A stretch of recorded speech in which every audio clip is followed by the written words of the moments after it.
All right, so I've been getting a lot of questions about ClassPass. And with ClassPass it comes, you need to have a level of understanding deeper than what I think a lot of people do. Most of us just headline read and like, ClassPass, what is that, like the 2019 Groupon? Like, and yes and no, and it all kind of depends on the gym and the model in which you're running and is it appropriate. So I'm gonna go ahead and break down the ins and outs of ClassPass to the degree that I understand them, and pretty much just create a crib cheat sheet for you guys so that you can figure out whether it's a right move for you. I'll give you the pros, the cons, and then you can make your own decisions.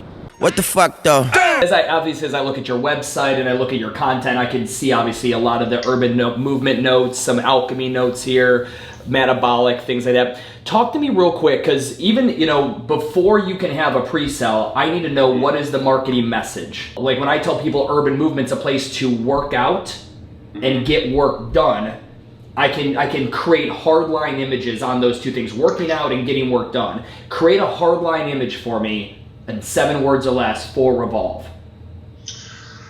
Oh, it would be... And I'm not trying to put you on the spot. This is something I'm not really expecting you to like come up with on the spot. Yeah. You need branding behind this before you spend any money on distribution. Because you can go to market and say, it's unique, guys, look at us. It's, look, the video is great, the black and white video, and there's a skier, get a torpedo.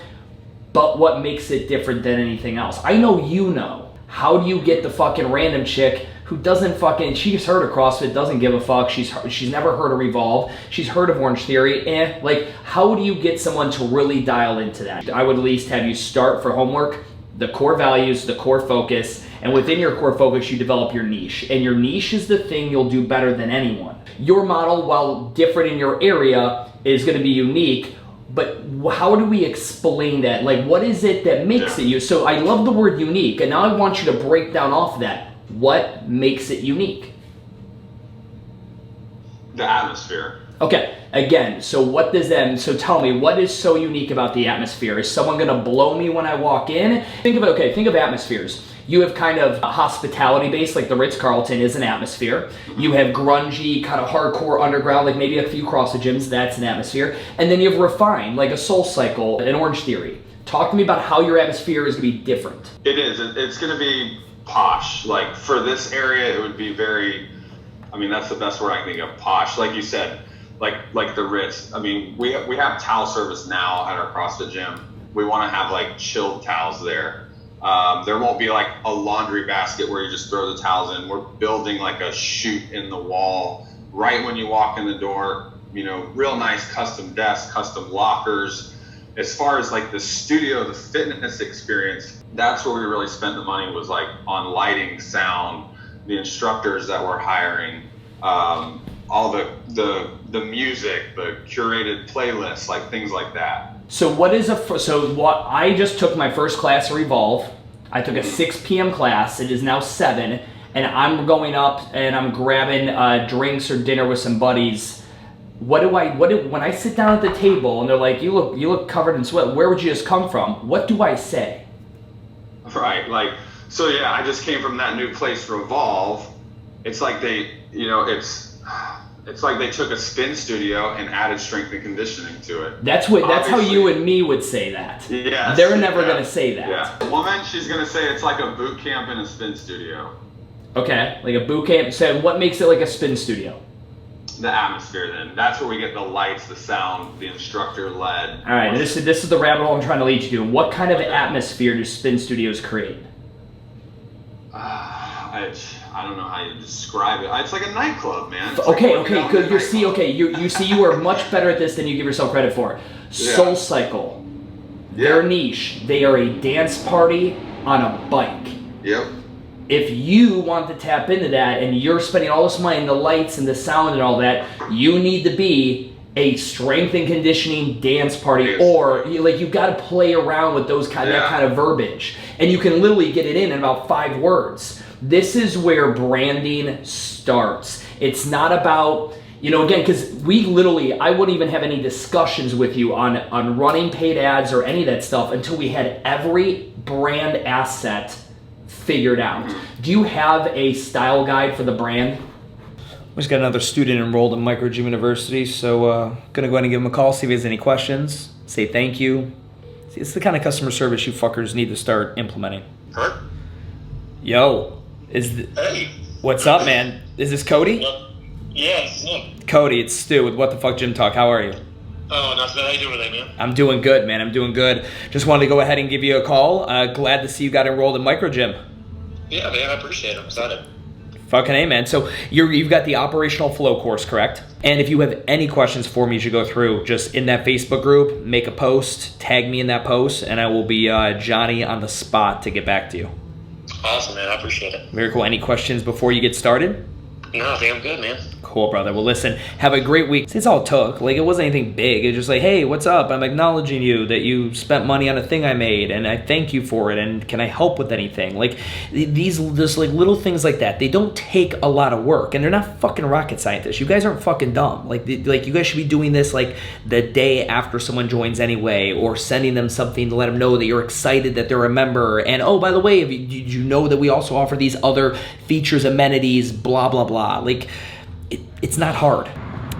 Alrighty, so let's talk ClassPass. A lot of you guys have been, wanting me to talk about this. A lot of you guys kind of have an idea, or you think you have an idea what ClassPass is. So I'm just going to talk about it briefly. ClassPass was founded back in 2011 by, I think I'm getting this right, Kadia,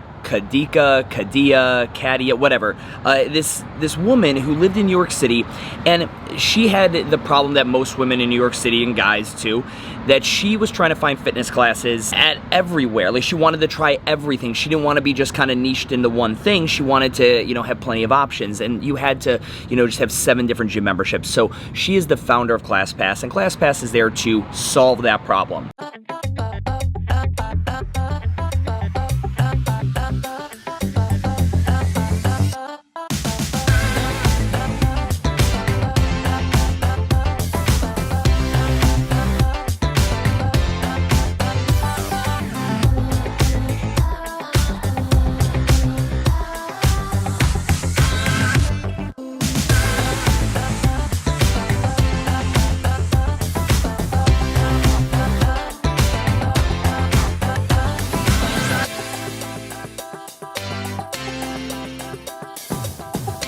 Now you don't need 7 different gym memberships. You need 1 ClassPass membership, and you can go to 7 different gyms, or 12 different gyms, or 30 different gyms, whatever it may be.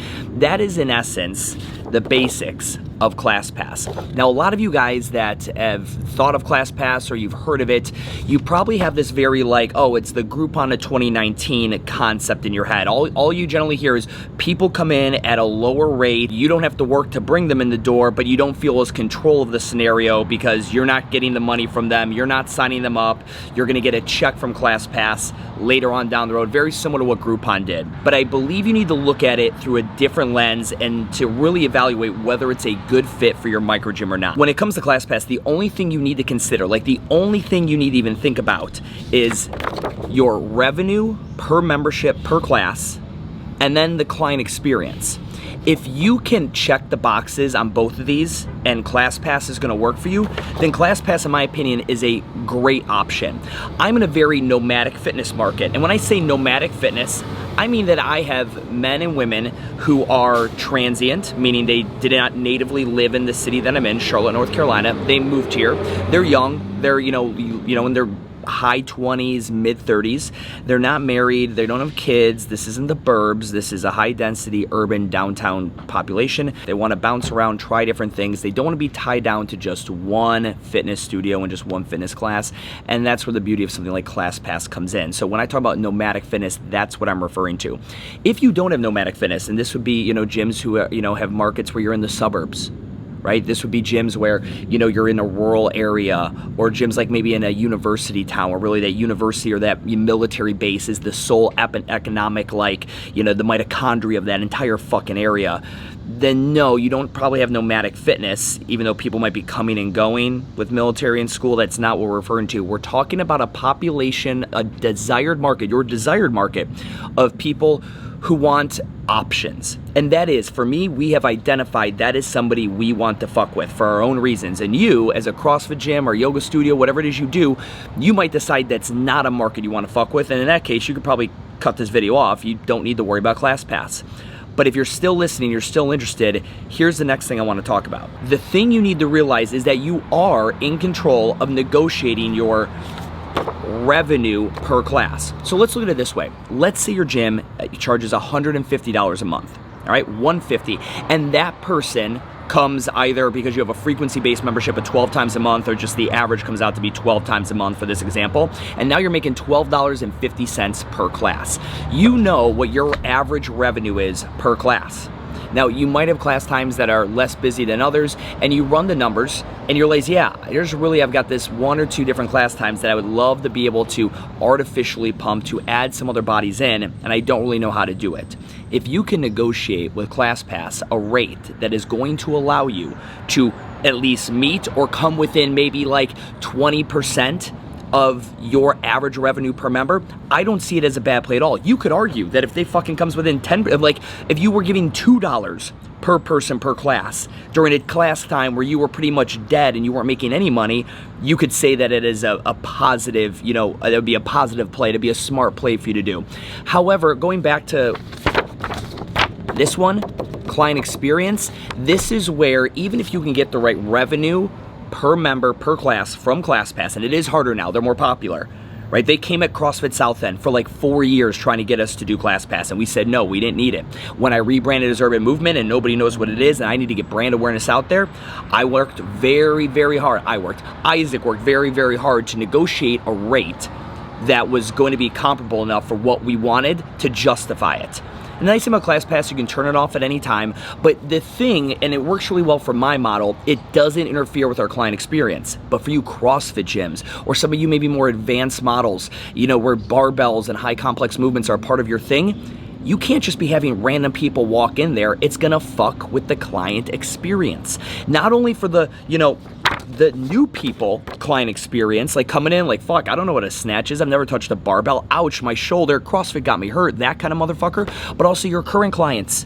Your current clients are gonna be like, dude, what the fuck, you had to slow down class to explain to this person what a front rack position is. I've been here for 6 years, I'd like to get this shit moving, coach. That is the thing you have to really, really evaluate. Are you willing to sacrifice the client experience? I know a lot of you guys are really working on client experience. You don't think you have a really great one yet, but you're working on it. Maybe you're hacking the sweat towels, or you're fucking working on your music, or the layout of the floor, the aesthetics of your front desk. I would tell you, until you have your controlled client experience down, the things you can directly control now, fucking sun is out, I'm gonna fry. Do not fuck with ClassPass yet. Right? And I'm gonna get into the math of it just in a second, but I want you to realize that ClassPass isn't going anywhere. It is only gonna get more popular. And if you're in the right market, right, and you get the right revenue per class, and it's not gonna fuck with your client experience, go for it. But really, really evaluate the math. So, here's a little chart I made, just to kind of break this down for you guys. I want you to think, you essentially have, 5, maybe 9 times in a day, hours in a day in which you're making money. And I just did a little chart here with 4 different class times, a 5 a.m., a 6 a.m., a noon, a 5 p.m., a 6 p.m. I realize some of you guys have more robust schedules, but I just wanted to keep this simple. If we were to evaluate the revenue per hour you generate, right, where maybe at that 5 a.m. class, at $12.50 per person per class, we're going ahead and we're making it $275 in that class. And then the 6 a.m. class is packed. It gets us $350 or $250, whatever the fuck I have up here. And then boom, we plummet. Why? Because those hours of the day, maybe we don't have classes, or we have classes that are lowly attended. Maybe that noon class just isn't making as much money. And then it plummets again because you ain't got shit from fucking noon to your 5 p.m. class. There's no money being made. You have no personal training going. Ain't shit happening, but you're paying rent 24/7, but now you're not making money. Maybe down in through here, maybe these are good class times to have a ClassPass time. Maybe, maybe you could think that if, again, you get the revenue per class you want, which anything's better than 0 at this point, but you want, don't just take anything. Your client experience isn't going to be fucked with, and you are searching for a nomadic clientele. In the evenings we get popular again, but, this is it, guys. You only have so many hours in the day to make money. So if you're considering ClassPass and it meets the 3 criteria I've laid out for you, I would explore negotiating with that local ClassPass rep, making sure you're able to get, the revenue you want, look at the times, restrict them. Maybe you have a couple, LBE, low barrier to entry classes. You have a sweat class or a boot camp or a whatever the fuck that you can funnel these people in. It will not fuck with the client experience of the new person. It won't fuck with the client experience of your experienced members. And maybe ClassPass could work for you because some money is better than no money.